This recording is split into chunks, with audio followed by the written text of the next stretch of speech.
దేవునికి స్తోత్రం. హల్లెలూయా.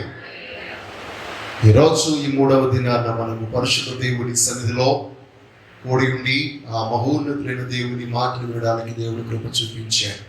ఆదివారం దేవుడు మనతో ఏం మాట్లాడాడు?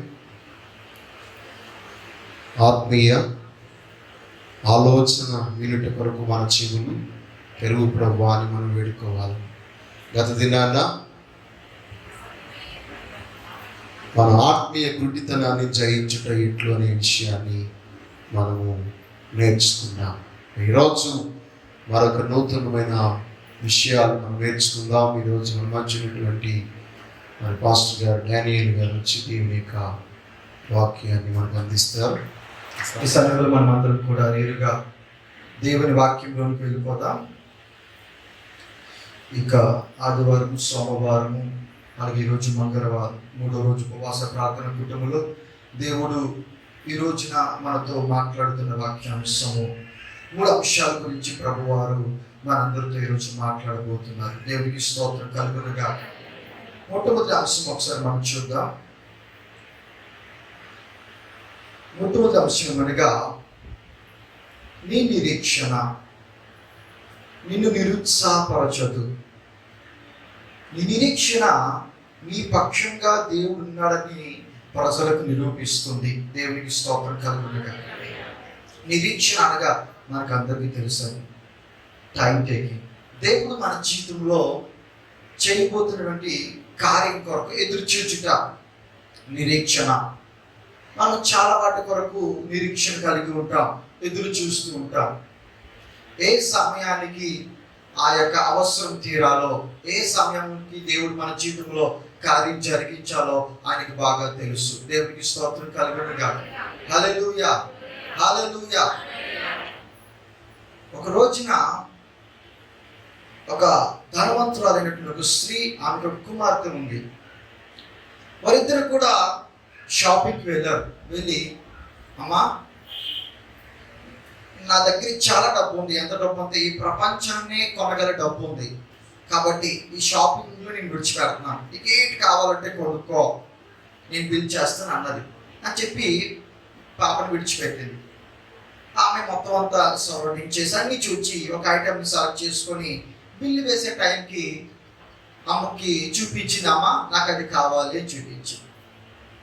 తల్లి ఎప్పుడైతే ఆమె కుమార్తె కావాలనుకున్నటువంటి ఆ వస్తువుని చూచిందో ఆమె అన్నది, ఈ వస్తువుని కొను అన్నది. అదేంటమ్మా, ముందు నువ్వు నాకు చాలా నిబంధన చేసావు, ఆ వస్తువు నీకు ఇస్తాను అన్నావు, నీకు ఏంటి కావాలో అడగమన్నావు. ఇప్పుడు నేను అడిగిన తర్వాత ఆ వస్తువు నేను కొను అంటున్నావు ఏంటి అంటే, ఆ అమ్మాయి అడిగింది ఏంటో తెలుసా? ఒక చాక్ అడిగిందండి. ఏంటి అడిగిందండి? ఒక అందమైన కత్తి, చూడడానికి చాలా స్టీల్ కలర్లో మెరిసిపోతూ చాలా చక్కగా ఉంది, దాంతో నేను చక్కగా ఆడుకుంటాను అనుకుని అమ్మ కొనమంది. కానీ తల్లికి తెలుసు, ఈ ప్రాయంలో, ఈ వయస్సులో నేను నా పాపకు ఒకవేళ కత్తి కొనిస్తే ఆమె దాన్ని మిస్యూజ్ చేసుకుంటుంది, లేకపోతే అనవసరంగా దాని ద్వారా గాయము అయ్యే పరిస్థితులు ఏర్పడతాయి. కాబట్టి ఈ వయస్సులో నేను కొన్ను అని డిసైడ్ చేసి పాప ఏడుస్తున్నా, ఆరం చేస్తున్నా సరే ఆమె చేయి పట్టుకొని తీసుకెళ్ళిపోయింది. చాకు కొనడానికి డబ్బులు లేక కాదు, ఈ ప్రపంచాన్ని కొనగలిగినటువంటి అధికారము, శక్తి, ధనము ఆమె దగ్గర ఉంది. కానీ ఆ వయసులో ఆమె ఇవ్వడము సరికాదని తల్లి తెలుసుకుంది. దేవునికి స్తోత్రం కలుగునుగాక. చాకేమీ అపాయం కాదండి.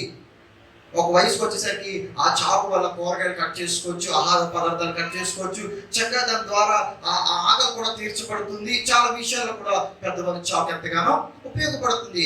ఏ సమయానికి తల్లి ఆ వస్తువు ఇవ్వాలో ఆమెకు బాగా తెలుసు. మన జీవితంలో కూడా దేవుడికి మనం కొన్ని అడుగుతాం. ప్రభు నాకు ఇది దయచేయండి, ప్రభు ఇది నాకు కావాలి, ఇది నాకు లేకపోతే నాకు అవ్వదైనా, ఇది నాకు చాలా అత్యవసరము అని మనం అనుకుంటాం. కానీ తండ్రికి తెలుసు ఏ సమయంలో, నీకు ఏ వయసుకు వచ్చేసరికి, ఎటువంటి పరిస్థితుల్లో ఆ వస్తువు నీకు అవసరమో పరలోకం ఉందన్నటువంటి మన తండ్రికి బాగా తెలుసు. దేవునికి స్తోత్రం కలుగును గాక.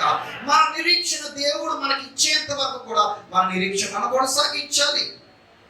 భౌతికంగా చాలా విషయాలు మన నిరీక్షణ కలిగి ఉంటాం.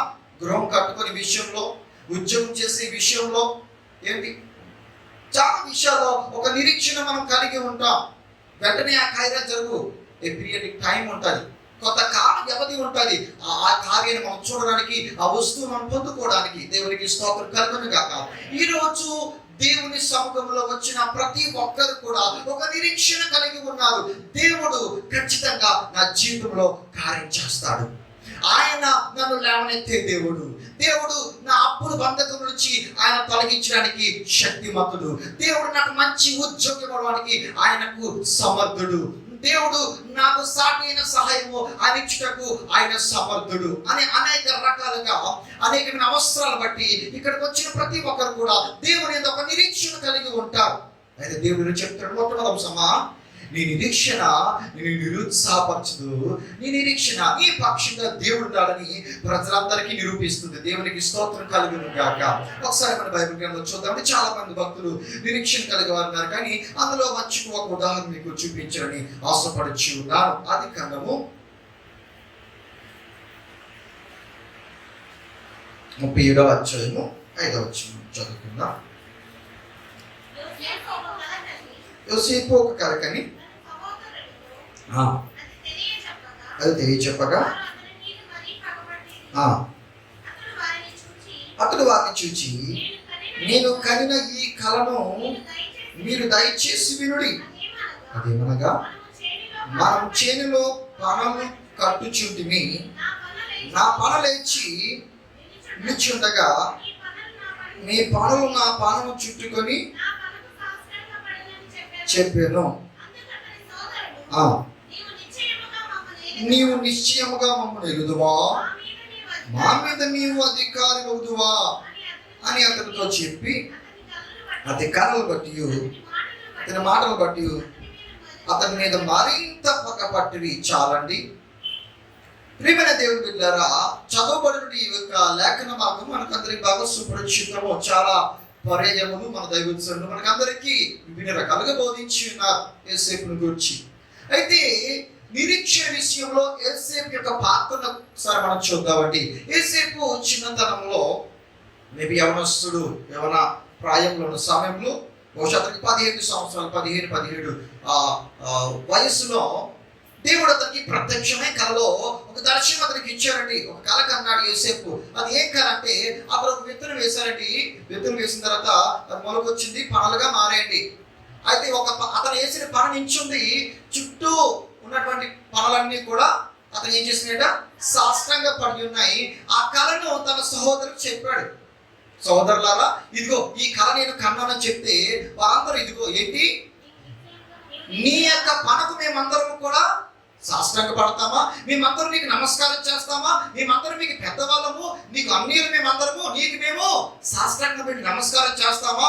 ఏమని ఆలోచిస్తున్నావు? తండ్రి నిన్ను బాగా ప్రేమిస్తున్నాడు, అంతవరకు మాత్రమే, అంతేకాని నువ్వు అతిగా ఏది ఆలోచించుకో అని అనేక రకాల మాటల చేత, నిందల చేత మరి గసురుతూ కొడుతూ చాలా రకాలుగా అతని మీద పగపట్టినట్లుగా సహోదరులు మనం చూస్తున్నాం. దేవునికి స్తోత్రం కలుగును గాక.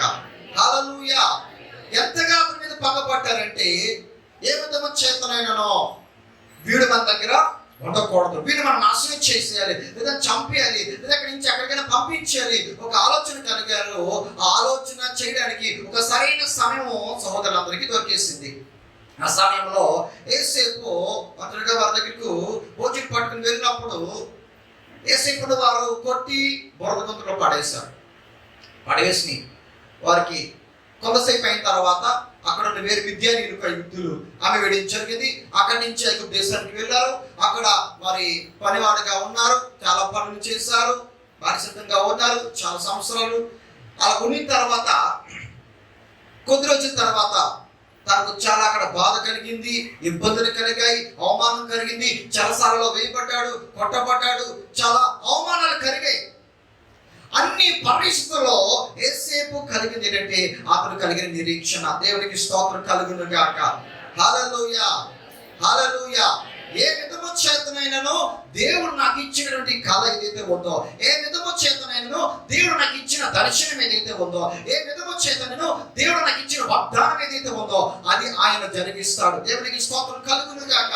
తాను బురదగుంటలో పడవేయబడినప్పుడు, అన్నదమ్ముల చేత కొట్టబడినప్పుడు, మిద్యానీయులకు అమ్మబడినప్పుడు, అక్కడ బానిసంగా పని చేసినప్పుడు, అతను చెరసాలలో వేయబడినప్పుడు, అతను చేయలేని పని చేస్తారని అనేకమైన నిందలు మోపి అవమానం మోపి అతన్ని హింసించినప్పుడు అతనికి ఏమాత్రము కూడా బాధ కలగలేదండి. దేవునికి స్తోత్రం కలుగును గాక. ఎందుకనగా నా నిరీక్షణ దేవుని నిరుత్సాహపరచడు. దేవునికి స్తోత్రం కలుగును గాక. ఒకసారి లేఖన భాగం చూద్దాం, 42వ అధ్యాయం 6 నుంచి చూద్దాం.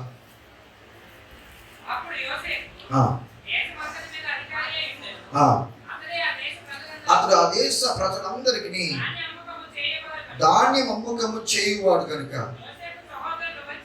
యోసేపు సహోదరులు వచ్చి ముఖము నేలను మోపి అతనికి వందనము చేసిరి.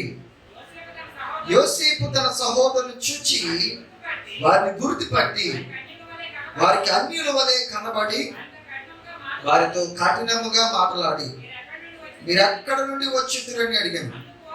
అందుకు వారు ఆహారము కొనుటకు కనాన దేశం నుండి వచ్చింది. యోసేపు తన సహోదరులను గుర్తుపట్టను గాని వారు అతన్ని గుర్తుపట్టలేదు. అప్పుడు చూడండి, యోసేపు వారిని గూర్చి తాను కనిన కలలు జ్ఞాపకము చేసుకుని. చాలండి. దేవునికి స్తోత్రం కలుగును గాక. హల్లెలూయా. వారు ఎప్పుడైతే అన్నదమ్ములు ఎప్పుడైతే వారు మమ్మీ నమస్కారం చేస్తారో యోసేపు ఏం గుర్తు వచ్చిందట? మరలా అతడు కనిన కళ గుర్తు వచ్చింది. దేవునికి స్తోత్రం కలుగును గాక. ఆ కళ దేవుడు తన జీవితంలో నెరవేర్చడానికి యోసేపు నిరీక్షించిన సంవత్సరాలు 13 సంవత్సరాలు అండి. దేవునికి స్తోత్రం కలుగును గాక. హల్లెలూయా, హల్లెలూయా. అతడు 17 నాటికి కలలు కన్నాడు. 30వ సంవత్సరానికి అతని వివాహం జరిగిందండి. అతను రాజుగా అధిపతిగా అక్కడ ఐగుప్తు దేశానికి దేవుడు అతను నియమించాడు. దేవునికి స్తోత్రం కలుగును గాక. 13 సంవత్సరాల కాల వ్యవధిలో తన జీవితంలో ఆ యొక్క దర్శనం పొందుకోవడానికి అనేకమైన నిందలు, అనేకమైన అవమానాలు, అనేక ఇబ్బందులు, చెరసాలలో వేయబడ్డాడు.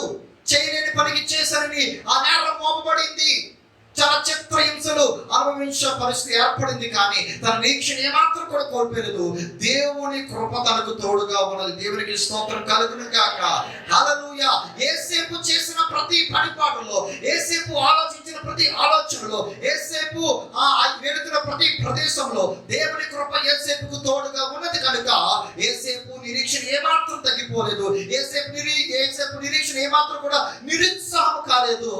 యోసేపు నిరీక్షణ ఏం జరిగిందంటే తన పక్షంగా దేవుడు ఉన్నాడని అన్నదమ్ములందరికీ నిరూపించింది. దేవునికి స్తోత్రం కలుగును గాక. నా ప్రియమైన సంగమా, ఈ రోజు నువ్వు ఎటువంటి నిరీక్షణ కలిగి ఉన్నావో, అది ఎన్ని సంవత్సరాల కాల వ్యవధి అనేది నాకు తెలియదు. కానీ సర్వశక్తి గల దేవుడు ఆ నిరీక్షణకు ఒక టైం ఉంచాడండి, ఒక డేట్ ఉంచాడు. అప్పుడు ఆయన ఖచ్చితంగా నీ పక్షంగా, నీ నిరీక్షణ బట్టి ప్రజలందరి ఎదుట దేవుడిని పక్షంగా ఉన్నాడని ఆ నిరీక్షణ నిరూపిస్తుంది. దేవునికి స్తోత్రం కలుగును గాక. హల్లెలూయా.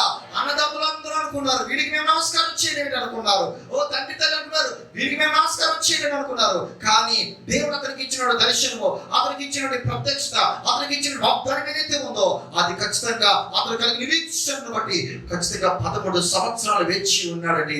13 సంవత్సరాల తర్వాత ఒకసారి దేవుడు చిన్నప్పుడు అతనికి ఇచ్చిన కళ అతడు జ్ఞాపకం చేసుకుని దేవుని స్తుతించినట్లుగా మనం చూస్తున్నాం. దేవునికి స్తోత్రం కలుగును గాక. హల్లెలూయా. ఈ రోజు మొట్టమొదటిగా దేవుడు నీ నిరీక్షణ నిరుత్సాహపరచడు. నీ పక్షంగా దేవుడు ఉన్నాడని అన్యజనులందరి ఎదుట, నీ కుటుంబం అందరి ఎదుట, నీ బంధువులందరి ఎదుట దేవుడు నీ పక్షంగా ఉన్నాడని నీ నిరీక్షణ నిరూపిస్తుంది. దేవునికి స్తోత్రం కలుగును గాక. రెండవదిగా మనం చూసినట్లయితే నీ విశ్వాసము నీకు వెక్కిరింతల పాలు చేయలేదు, నీకు విడుదల ఇస్తుంది. దేవునికి స్తోత్రం కలుగును గాక. హల్లెలూయా. ఏంటమ్మా? నీ విశ్వాసము నీకు వెక్కిరింతల పాలు చేయనివ్వదు, నీకు గొప్ప విడుదలని ఇస్తుంది, నీకు గొప్ప విమోచన ఇస్తుంది, నీకు గొప్ప విజయముని ఇస్తుంది నీ విశ్వాసము. బైబిల్ గ్రంథంలో ఒకసారి మనం చూసినట్లయితే మార్కు సువార్త 10వ అధ్యాయం 46 నుంచి.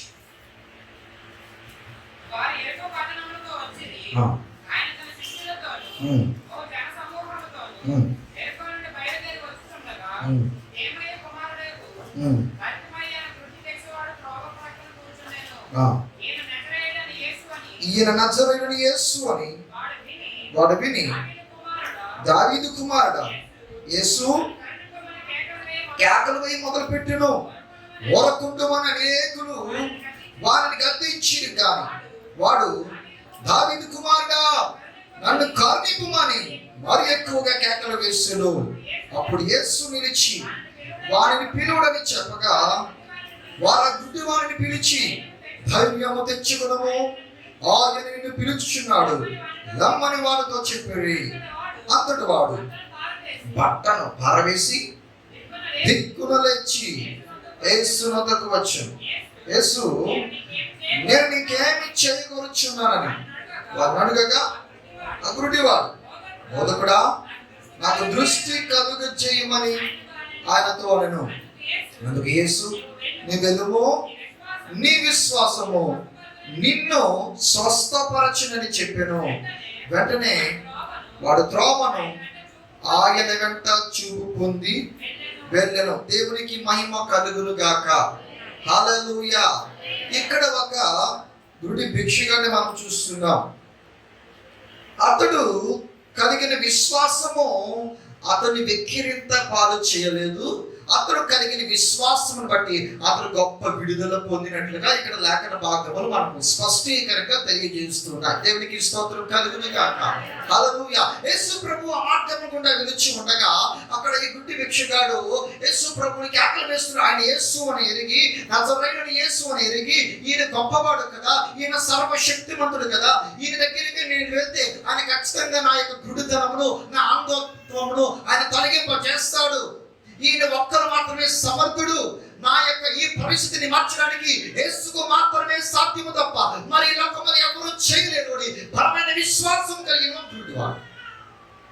అప్పుడు అంటాడు కదా, నాకు వాడు నజరేయుడైన యేసు అని దగ్గరగా కేకలు వేస్తున్న సమయంలో అక్కడ ఉన్న ప్రజలందరూ కూడా ఏం చేస్తారంట, ఊరకుండు, ఏంటి అరుస్తున్నావు అలాగా?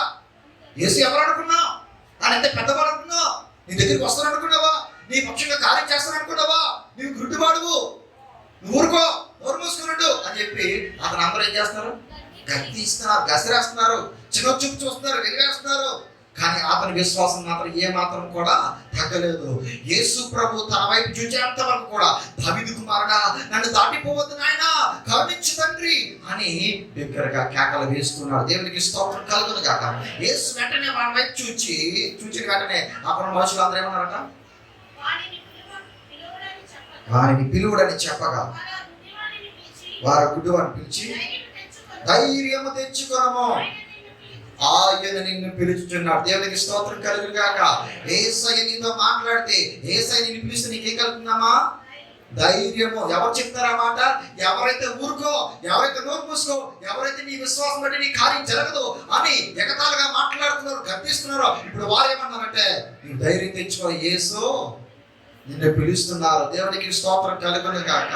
హల్లెలూయా. ఈ రాత్రికాల సమయంలో మీ అందరికీ నేను తెలియజేస్తున్న మాట, ధైర్యం తెచ్చుకో, దేవుడు నిన్ను పిలుస్తున్నాడు నీ పక్షంగా కార్యం జరిగించడానికి. ఎంతవరకు దావీదు కుమారుడా, అయ్యా నన్ను దాటిపోవద్దు తండ్రి, నా పక్షంగా కార్యం జరిగించండి ప్రభువా. ఇదిగో ఈ పరిస్థితుల నుంచి, ఈ యొక్క వ్యాధుల నుంచి, ఈ అప్పుల సమస్యల నుంచి, ఈ అవమానం నుంచి అయ్యా నీ ఒక్కరు మాత్రమే దాటించడానికి శక్తివంతుడు, సమర్థుడు తండ్రి. నన్ను దాటిపోవద్దు ప్రభువా, నా ప్రార్థన ఆలకించండి ప్రభువా. ఇంతవరకు నీవు చేస్తున్న ప్రార్థన బట్టి ఆయన నిన్ను పిలుస్తున్నాడు. దేవునికి స్తోత్రములు కలుగును గాక. హల్లెలూయా. అనేక మంది నీ విశ్వాసాన్ని బట్టి, నీ ప్రార్థన బట్టి, నీ పరిస్థితిని బట్టి ఇది నువ్వు ప్రార్థన చేయడం మానే, చర్చికి వెళ్ళడం మానే. నీ బంధువులందరూ కూడా ఎందుకు వేసుకోమని అనుకున్నావు? ఎందుకు చర్చికి వెళ్తున్నావు కానీ ఏమైనా ప్రయోజనం ఉందా? చుట్టూ ఉన్న పరిస్థితి చూడు, నీ అప్పులు ఇంకా తీరలేదు, నీ వ్యాధి, నీ బాధ ఏవి కూడా తొలగిపోలేదు. వద్దు, ఊరుకో నీ ప్రార్థన ఆప్ చేయి అని అనేక మంది గద్దిస్తున్నారు. ఎవరైతే గద్దిస్తున్నారో వారందరూ చెప్తున్నారు, ధైర్యం తెచ్చుకో, యేసు నిన్ను పిలుచుచున్నాడు. దేవునికి స్తోత్రం కలుగును గాక. హల్లెలూయా, హల్లెలూయా. దేవుడు నీ వైపు చూసే సమయం ఆసన్నమైంది. నీ పక్షంగా కార్యం జరిగించే సమయం ఆసన్నమైంది. కాబట్టి నీకు అరవసరం లేదు, నీకు రోధించే అవసరం లేదు. ఇదిగో యేసు నిన్ను పిలుచుచున్నాడు. వెంటనే యేసు ఎద్దకు వచ్చారు. చదవండి. అంతట వాని బట్టలు పారవేశాడండి. దిక్కున లేచి యేసు వద్దకు వచ్చాడు. యేసు, నేను నీకు ఏమి చేయగలుగుతున్నానని వారిని అడగగా, ఆ గుడ్డివాడు, బోధకుడా నాకు దృష్టి కలుగు చేయమని ఆయనతో అనెను. హల్లెలూయా. నీ విశ్వాసము నిన్ను వెక్కరింతల పాలు చేయదు. నీ విశ్వాసము నీకు గొప్ప విడుదల ఇస్తుంది. నువ్వు ఏ పరిస్థితుల్లో బంధింపబడి ఉన్నానో, అది అప్పుల సమస్యలైనా, ఆర్థిక పరిస్థితులైనా, ఏ వ్యాధి అయినా, ఏ రోగమైన, ఎటువంటి పరిస్థితి అయినా, కుటుంబంలో కలతలైనా, అశాంతి అయినా, ఏ పరిస్థితుల్లో నీవున్నా, నీవు విశ్వాసంతో ప్రార్థన చేయి. ధైర్యం తెచ్చుకో. దేవుడు నిన్ను పిలుస్తున్నాడు, నీ పక్షంగా ఆయన కార్యం చేస్తున్నాడు. నీ విశ్వాసం బట్టి దేవుడు గొప్ప కార్యము నీ పక్షంగా జరిగిస్తున్నాడు. దేవునికి స్తోత్రం కలుగును గాక. చుట్టూ అనేకమైన మాటలు వస్తాయి. హల్లెలూయా. ఇంతవరకు తిరగకపోతాయా, నిత్యము తిరగకమంటావా అంటున్నాడు భక్తుడు. హల్లెలూయా. ఆయన తిరగక మారండి, ఖచ్చితంగా నీ వైపు చూస్తాడు, నీ సమస్యల వైపు చూస్తాడు. హల్లెలూయా. నిన్ను పిలిచిన దేవుడు నమ్మదగిన దేవుడు, నిన్ను ఏర్పరచిన దేవుడు, నీ కార్యములో నీకున్న ప్రతి పరిస్థితుల్లో కార్యము చేయడానికి ఆయన శక్తిమంతుడు, సమర్థుడు. దేవునికి స్తోత్రములు కలుగును గాక. హల్లెలూయా. హల్లెలూయా. హల్లెలూయా. కాబట్టి నీ జీవితంలో రెండవదిగా నీ విశ్వాసం నీ వ్యక్తిగత పాలు చేయదు. నీ విశ్వాసము నీ జీవితం గొప్ప విజయమును, గొప్ప విడుదలను, గొప్ప విమోచనను నీకు అనుగ్రహిస్తుంది. మూడవదిగా మనం చూసినట్లయితే నీ భక్తి నీకు భంగము కానేరదు. నీ భక్తి నీకు భంగము కానేరదు. నీ భక్తి భవిష్యత్తులో నీ కుటుంబమును భాగ్యవంతురాలుగా చేస్తుంది. దేవునికి స్తోత్రం కలుగును గాక. హల్లెలూయా. నీ భక్తి భంగము కానేరదు. భవిష్యత్తులో నీ కుటుంబమును భాగ్యవంతులుగా చేస్తుంది. నీవు ఈరోజు భక్తి అంటే ఏంటండి? నీవు చేసిన ప్రార్థన, నీవు చేసిన ఉపవాసము, నీవు చేసిన సమర్పణ, సంఘము పట్ల, దైవజనుల పట్ల, విశ్వాసుల పట్ల నీవు చేస్తున్న సమర్పణ ఏదైతే ఉందో, ప్రార్థన జీవితం ఏదైతే ఉందో, ఉపవాసం ఉండి నీవు దేవుని పక్షంగా రోధిస్తున్నా, ప్రార్థిస్తున్నటువంటి ఆ పరిస్థితి ఏదైతే ఉందో, ఓ దేవుని నీవు విశ్వాసము కలిగి, నిరీక్షణ కలిగి, పరిశుద్ధమైన జీవితము జీవిస్తూ నీవు చూపిస్తున్న ప్రతి భక్తి ఏదైతే ఉందో, ఆ భక్తి ఏనాటికి కూడా భంగము కానేరదు. ఆ భక్తి నీ భవిష్యత్తులో ఒక గొప్ప భాగ్యవంతురాలుగా చేస్తుంది. దేవునికి స్తోత్రములు కలుగును గాక. హల్లెలూయా. హల్లెలూయా. ఒకసారి చూద్దాం దానియేలు గ్రంథం 1వ అధ్యాయం. ఒక్క నిమిషం అండి, 12 నుంచి ఒకసారి చదువుకుందాం. భోజనమునకు శాఖ ధాన్యములను, పానమునకు నీళ్లను నీ దాసులకు మాకిప్పించి దయచేసి 10 దినముల వరకు మమ్మల్ని పరీక్షింపుము. ఏమట? మా ముఖములను రాజు నియమించిన భోజనము భుజించు బాలుర ముఖములను చూచి నీకు తోచినట్లుగా నీ దాసులమైన మా ఎడల జరిగిపోము. అందుకతడు ఈ విషయంలో వారి మాటకు సమ్మతించి 10 దినముల వరకు వారిని పరీక్షించను.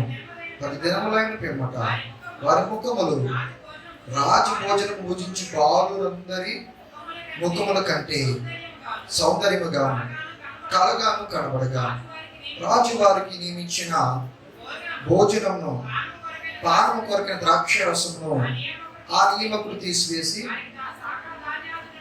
వారికి శాఖ ధాన్యాదులను ఇచ్చను. ప్రభుకి స్తోత్రం కలుగును గాక. హల్లెలూయా. హల్లెలూయా.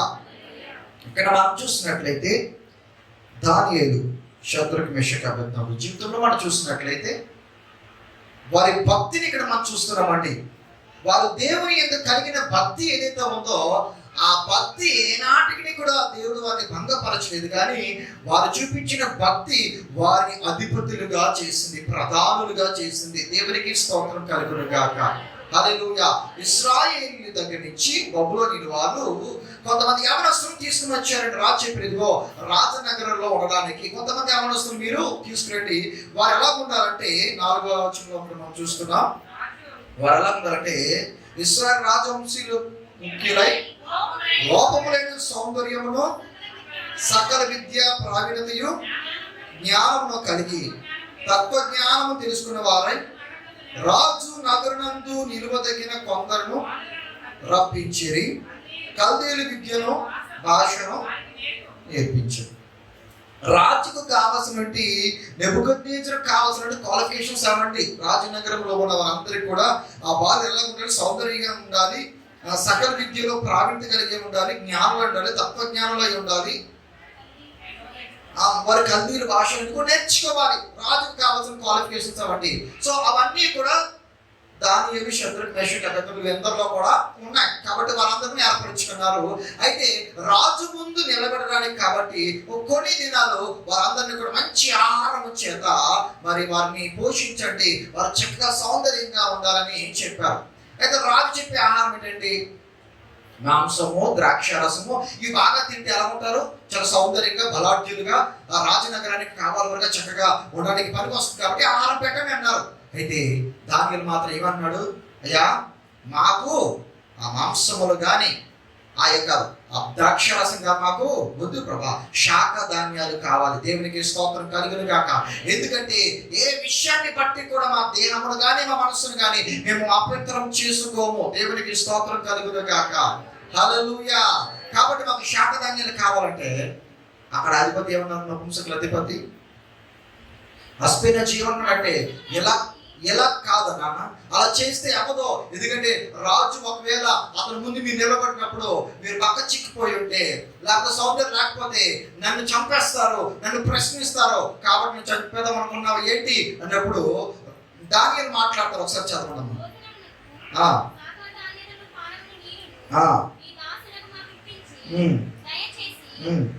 పది దినములు చూడండి,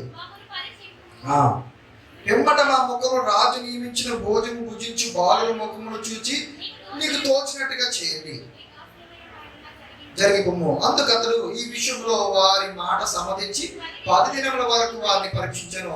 10 దినములైన పిమ్మట వారి ముఖములు రాజు భోజనం భుజించి బాలులందరి ముఖముల కంటే సౌందర్యముగాను కలగాను కనబడగా రాజు వారికి నియమించిన భోజనము పానము కొరకు ద్రాక్షారసమును ఆ నియమకులు తీసివేసి వారికి శాఖధాన్యం ఇచ్చెను. దేవునికి స్తోత్రం కలుగును గాక. హల్లెలూయా. వీరి భక్తి ఎలా ఉందంటే రాజు పెట్టినటువంటి శాసనం ఏదైతే ఉందో, రాజు ఎలా చేయాలి అని పెట్టింది ఏదైతే ఉందో దాన్ని మార్చివేసి వీరు ఏదైతే అనుకున్నారో అది జరిగించినట్లుగా మారిపోయిందండి. దేవునికి స్తోత్రం కలుగును గాక. హల్లెలూయా. వీరు సౌందర్యంగా ఉండాలంటే రాజు ముందంత మాంసములు పెట్టండి, ద్రాక్షారసం ఇవ్వండి అన్నారు. కానీ ఎప్పుడైతే దానియేలు శాఖ ధాన్యాలు లేకపోతే మామూలుగా సాదా భోజనం భుజించారో ఆ భుజించిన వారందరి మొహం ఎలా ఉన్నాయట? తేజస్సుగాను, సౌందర్యంగాను, బలముగా ఉన్నాయి. కాబట్టి వెంటనే ఫుడ్ ఎవరి ద్వారా?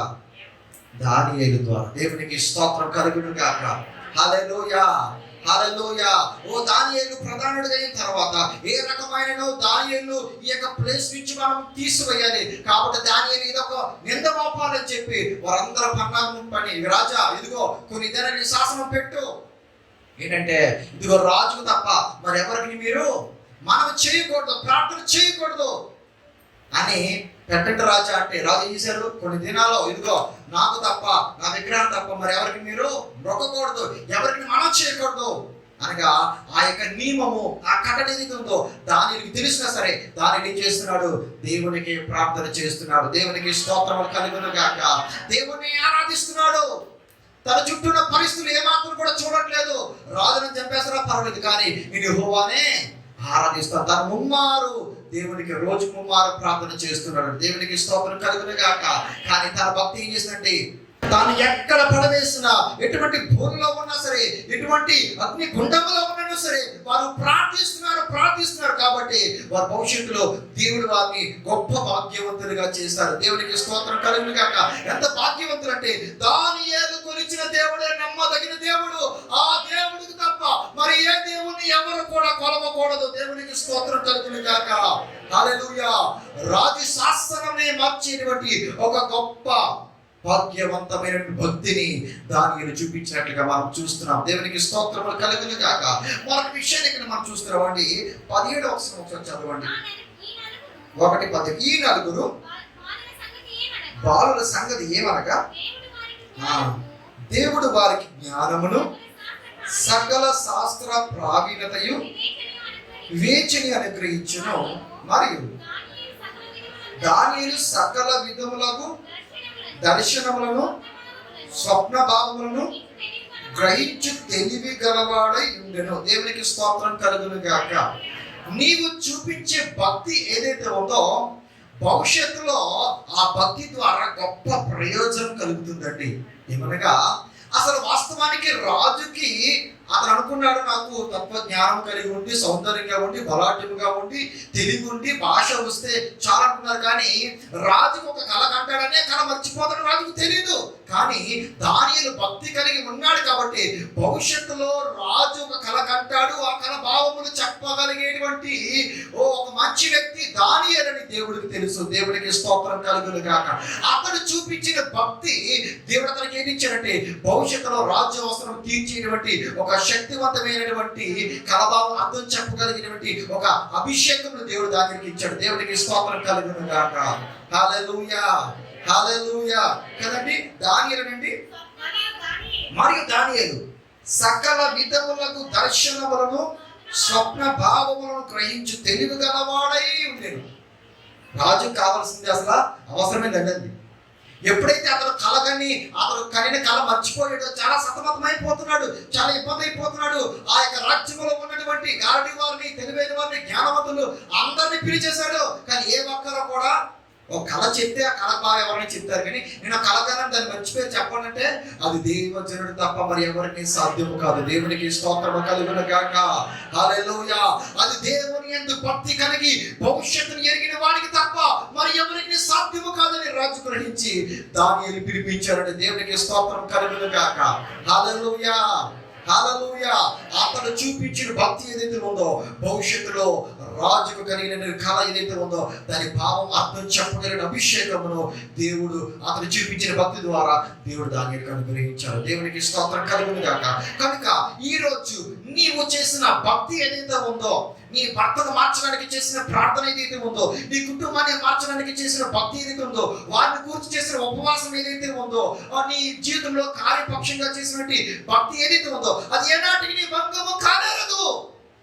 కాబట్టి నా ప్రియమైన సంగమా, ఈరోజు మొట్టమొదటిగా మనం నేర్చుకున్నాం ఈ నిరీక్షణ కర్తయు దాన్ని కొనసాగించేవాడు యేసు నీ పక్షంగా ఉన్నాడని నిరీక్షణ ప్రజలందరికీ నిరూపిస్తుంది. దేవునికి స్తోత్రం కలుగును గాక. నీ నిరీక్షణ నిరుత్సాహపరచదు, ఎన్నటికీ కూడా నిరుత్సాహపరచదు. ఏంటి దావీదుకి దేవుడు అభిషేకించిన తర్వాత రాజైపోలేదండి. కొన్ని సంవత్సరముల నిరీక్షణ కలిగి ఉన్నాడు. అరణ్యంలో తిరిగాడు, ఎలా తిరిగాడు, ఆకలి దప్పిక, బంధువులందరినీ విడిచిపెట్టాడు, స్నేహితులందరినీ విడిచిపెట్టాడు. అమ్మో ఆ యొక్క చూడండి, ఆ యొక్క ఫిలిస్తీన్ దగ్గరికి వాళ్ళందరూ కూడా వచ్చి యుద్ధం జరిగినప్పుడు తన సహోదరుని అడిగాడు, దీని బహుమానం ఏంటి, ఏం బహుమానం ఇస్తారు? రాజ్యంలో సగభాగము రాజకుమార్తె.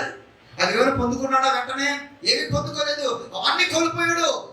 అరణ్యంలో ఒంటరిగా తిరుగుతున్నాడు, చాలా బాధ కలిగినాడు. కానీ అతనికి నిరీక్షణ మాత్రం విడిచిపెట్టలేదు. దేవుడికి స్తోత్రం కలుగును గాక. హల్లెలూయా. అతను నిరీక్షణ కలిగి ఉన్నాడు కనుకనే దేవుడు అతన్ని ఆ యొక్క ఇశ్రాయేలు ప్రజలకి రాజుగా నియమించాడు. హల్లెలూయా కలుగును గాక. నీ జీవితంలో నీవు నిరీక్షణ కలిగి ఉంటే దేవుడు ఖచ్చితంగా నీ జీవితంలో కావాల్సిన ప్రతి అవసరములను ఆయన తీరుస్తాడు. నీ యొక్క అప్పులన్నీ కూడా ఆయన తీరుస్తాడు. నీ బిడ్డలకు మంచి భవిష్యత్తు అనుగ్రహింపజేస్తాడు. నీ భర్తకు మారుమనసునిస్తాడు. నీ కుటుంబములకు, నీ బంధువులకు మారుమనసునిస్తాడు. నిన్ను ప్రయోజనకరంగా నీ నిరీక్షణ ఆయన నిలబడతాడు. దేవుడికి స్తోత్రం కలుగును గాక. రెండవదిగా నీ విశ్వాసం నిన్ను విక్రీతల పాలు చేయదమ్మా. నీ విశ్వాసము నీ జీవితంలో గొప్ప విజయం ఇస్తుంది, గొప్ప విడుదల ఇస్తుంది. ఏ బంధకములో బంధింపబడి ఉన్నానో నీవు అంగలార్చు, ప్రార్థించు. యేసు నీ వైపు తిరిగేంత వరకు కూడా నీవు ప్రార్థించు. దేవుడు గొప్ప విడుదల నీ జీవితానికి అనుగ్రహిస్తాడు.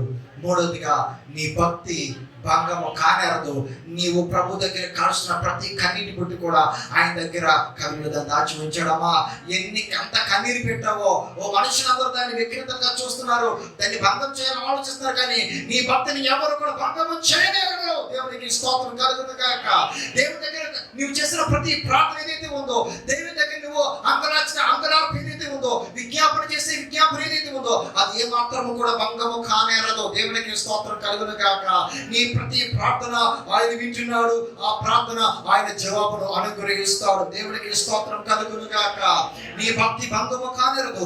భవిష్యత్తులో నీవు చేసిన ప్రార్థన బట్టి ఏ అంశం నిమిత్తమైతే ప్రార్థన చేస్తావో ఆ అంశంలో ఒక గొప్ప భాగ్యవంతురాలుగా నీవు చూస్తావు. నీ ప్రార్థన, నీ భక్తిని బట్టి దేవునికి స్తోత్రం కలుగును గాక. హల్లెలూయా. కాబట్టి ఏ ప్రదేశంలో ఉన్నానో, ఏ స్థానంలో ఉన్నానో, ఎంతగా నీవు శోధింపబడినానో, నీ నిరీక్షణను కానీ, నీ విశ్వాసము కానీ, నీ భక్తిని కానీ ఏ మాత్రము కూడా విడిచిపెట్టవద్దు. ఈ మూడిని నీవు కొనసాగిస్తూ నీ జీవితం నీవు ముందుకు కొనసాగింపబడు, నీవు పయనింపబడు. దేవుడు నీ పక్షంగా ఉన్నాడు. ప్రజలందరికీ కూడా నిరీక్షణకు కర్తయు, దాన్ని కొనసాగించడానికి యేసు నీ పక్షంగా ఉన్నాడని ప్రజలందరికీ నిరూపించే సమయము ఆసన్నమైంది. నా ప్రియమైన దేవుడు బిడ్డలారా, నిరీక్షణ, విశ్వాస, భక్తి కొనసాగించు. దేవుడు ఈ ఉపవాస దినాల్లో నీ పక్షంగా గొప్ప కార్యము చేస్తారు. దేవునికి స్తోత్రం కలుగును గాక. ఒక దర్శనం దేవుడు ఇచ్చాడంటే అది సాధారణమైన కాదండి. మన ఆలోచన ఏంటో తెలుసా? మన తలపు ఏంటో తెలుసా? సంవత్సరానికి జనవరి 1st కార్డు తీస్తాం. అది ఆ సంవత్సరానికి అనుకుంటా, కానీ నీవనుకుంటా సంవత్సరం కాదని. కానీ దేవుడు నీ జీవితానికి ఇచ్చిన వాగ్దానం అది. దేవునికి స్తోత్రం కలుగును గాక. ఆ సంవత్సరంలో, ఆ నెలలో, ఆ రోజున, ఆ గడియలో ఆ వాగ్దానం నెరవేర్చలేకపోవచ్చు, కానీ అది నీ జీవితానికి ఇచ్చారు. కాబట్టి ఏ సమయంలో ఆ వాగ్దానం నెరవేర్చాలో నీవు నమ్మిన నమ్మదగిన దేవుడికి తెలుసు. ఆ రోజున, ఆ సమయానికి, ఆ కాలంలో ఆ వాగ్దానం నీ జీవితంలో ఖచ్చితంగా నెరవేర్పులకు వస్తుంది. దేవునికి స్తోత్రం కలుగును గాక. ఆయన మాట ఇచ్చి నెరవేర్చే దేవుడు, ఆయన నమ్మదగిన దేవుడు. దేవునికి స్తోత్రములు కలుగును గాక. హల్లెలూయా. నేను మాట ఇచ్చి నెరవేర్చుకున్న వాగ్దానం ఇచ్చి స్థాపింపకుండా, రక్షింపకుండానట్లు ఆయన చెయ్యి కొరచ కాలేదమ్మా. ఆయన చెయ్యి చాలా పెద్దది, ఆయన బాహు చాలా పెద్దది. ఖచ్చితంగా ఆయన బాహు నీకు సహాయం చేస్తుంది. నీవు నిరీక్షణ కలిగి ఉండు, విశ్వాసం కలిగి ఉండు, భక్తి కలిగి ఉండు. ఈ ఉపవాస ప్రార్థన దైవజనునికి ఇచ్చినటువంటి ఆ యొక్క ప్రేరేపణ, ఆ ప్రత్యక్షత ఏదైతే ఉందో అది ఖచ్చితంగా విశ్వాసాల పట్ల ఒక గొప్ప కార్యంను జరిగింపజేస్తుంది. ఈ విశ్వాస ప్రార్థనలకు నీ యొక్క నిరీక్షణ, విశ్వాసం, భక్తిని జోడిస్తే నీ జీవితంలో గొప్ప ఆశీర్వాదం, దీవెన, విడుదల, గొప్ప గొప్ప కార్యాలు, విజయాలు నీవు చూస్తావు. అట్టి కృప దేవుడు మనకందరికీ అనుగ్రహించును గాక. ఆమేన్.